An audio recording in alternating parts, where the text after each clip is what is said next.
Thanks buat kamu yang sudah ngeklik video ini. Aku ucapkan selamat datang di channel Taiwan Beranda, disingkat Tanda.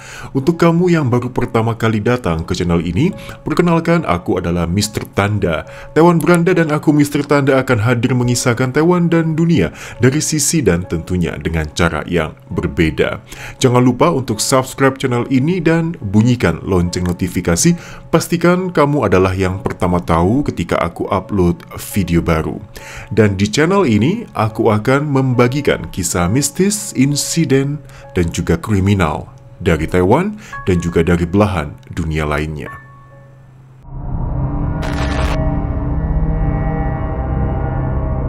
Sebelumnya, aku sudah pernah menayangkan video tentang urban legend di kawasan Danau Pitan yang terletak di Taipei. Di video ini, banyak sekali dari kalian yang memberikan komentar dan saran-sarannya. Thanks banget buat kalian yang sudah komen dan support aku di channel ini. Dan dalam video kali ini, aku akan mengisahkan salah satu cerita yang ada hubungannya dengan kawasan Pitan. Dan bagi kalian yang belum tonton video tentang Pitan, bisa klik di video ini ya. Dan banyak dari kalian yang berkomentar di TikTok kalau kalian sering atau setidaknya pernah datang ke Pitan. Tapi tahukah kalian kalau pada zaman dahulu di kawasan Pitan ini juga pernah dibangun sebuah taman wahana permainan. Namun sayangnya taman wahana tersebut akhirnya terlantarkan dan malah menjadi salah satu kawasan yang diselimuti oleh kisah mistis. Ketenaran Pitan sebagai area rekreasi memang sudah dikenal lama, bahkan jauh sebelum era tahun 2000-an. Di era tahun 1950-an, kawasan Pitan sudah menjadi kawasan wisata ternama di Taiwan, terutama untuk wilayah utara. Dan selain dikunjungi oleh para warga awam, sebenarnya ada banyak para ahli tata kota yang juga sering berkunjung ke sini untuk mempelajari potensi dari kawasan Pitan. Dan bahkan para pengembang atau developer sudah memperkirakan jauh-jauh hari kalau Pitan adalah kawasan yang paling sempurna untuk dijadikan sebagai tempat rekreasi. Seorang pengusaha yang tidak mau disebutkan namanya pernah berkata, selain menjadi surga wisata, tempat ini adalah ladang uang dengan peluang bisnis yang sangat menjanjikan. Dari premis-premis demikian, maka lahirlah perencanaan untuk membangun taman wahana yang akhirnya dikenal dengan sebutan Pitan Leyuan. Pada tahun 1952, Pitan Leyuan berdiri sangat megah. Pada hari pembukaannya, tokoh penari balet yang sangat terkenal di era itu, yaitu adalah Lin Cuihua, juga diundang untuk melakukan upacara pemotongan pita.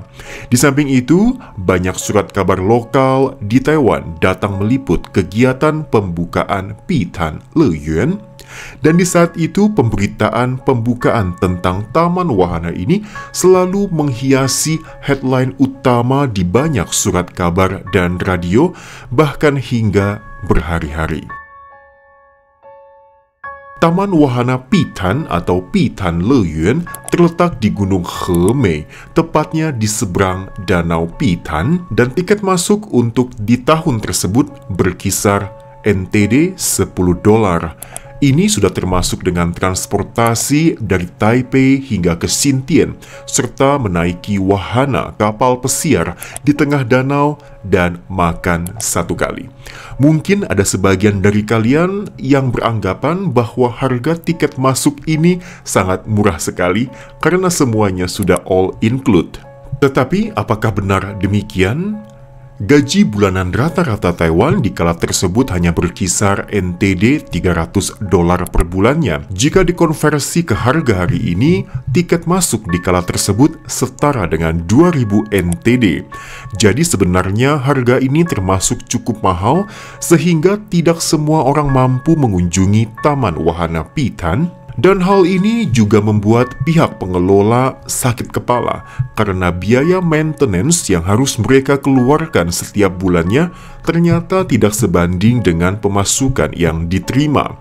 Sejak dibuka, pihak pengelola di Taman Wahana Pitan telah berganti sebanyak 4 generasi. Karena jarak waktu yang terlampau lama, sehingga catatan sejarah perihal pengelola di generasi pertama dan kedua tidak dapat aku temukan. Menurut data yang ada di internet, pengelola generasi ketiga dari Taman Wahana Pitan diberikan kepada mantan sekretaris dari Chiang Chong-zen, yaitu Bapak Chiang Kai-shek, yang bernama adalah Jenderal Teng Wen-yi. Pada tahun 1966, setelah Jenderal Teng Wen-yi pensiun, ia lalu mendirikan sebuah perusahaan entertainment yang bernama adalah Yazhou Yule Kongsi atau Asian Entertainment Company, dan kemudian memperoleh hak pengelolaan terhadap Taman Wahana Pitan, dan total investasi yang ia gelontorkan di kala itu sangat fantastis, yaitu mencapai angka 160 juta NTD. Pada saat itu, Taman Wahana Pitan digadang-gadangkan dapat berubah wajah menjadi taman wahana besar dunia seperti Disneyland. Tetapi fakta di lapangan ternyata berkata lain. Banyak kendala yang akhirnya membuat warga enggan untuk menggapai kawasan Taman Wahana ini.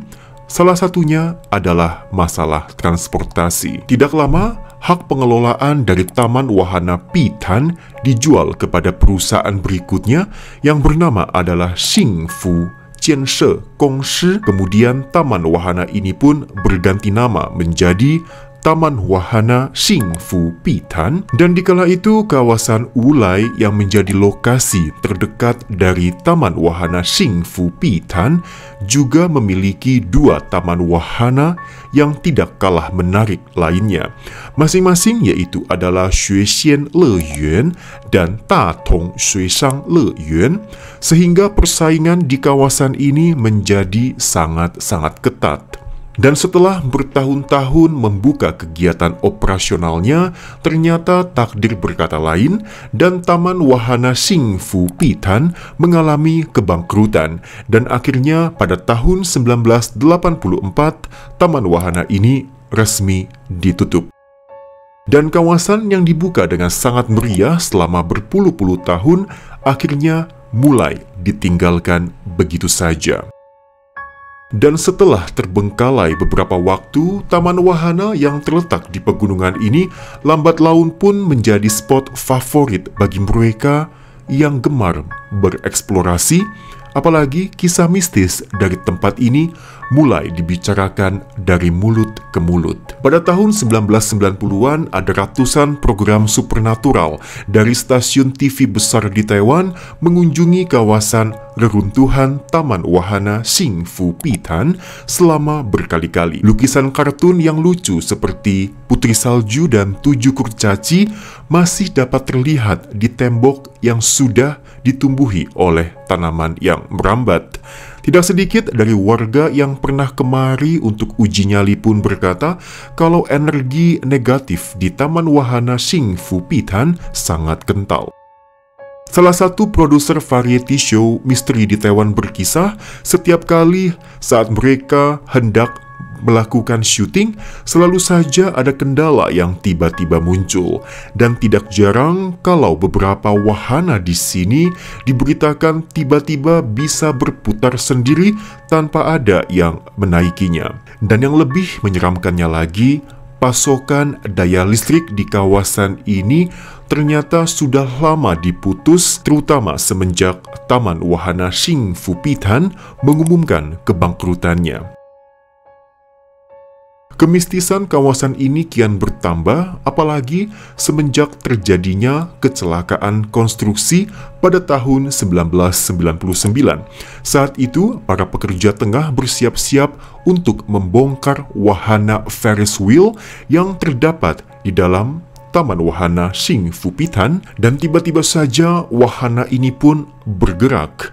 Dan anehnya lagi, pasokan daya listrik di kawasan ini sudah lama diputus atau dihentikan.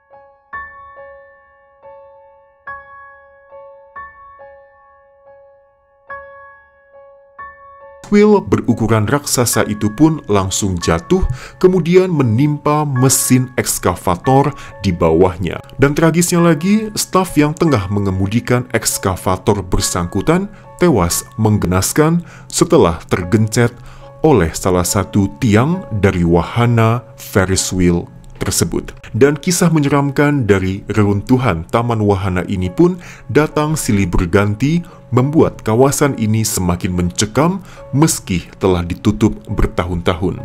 Dan menurut artikel yang aku cari di internet, ternyata bekas runtuhan dari taman wahana ini jadi masih terlihat di kawasan kalau tempat ini masih dan salah satu warganet di Taiwan membagikan foto dan yang ia potret saat berada di tempat ini.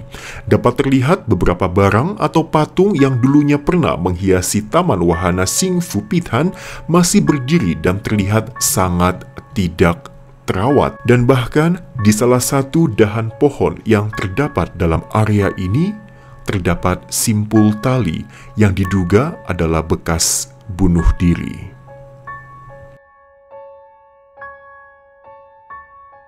Baiklah teman-teman, demikian untuk video di kali ini dan semoga kalian suka dengan tema yang aku hadirkan.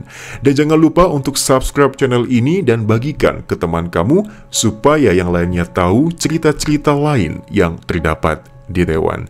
Bagi kamu yang tahu informasi lebih mengenai cerita ini, silahkan komentar di kolom komen ya.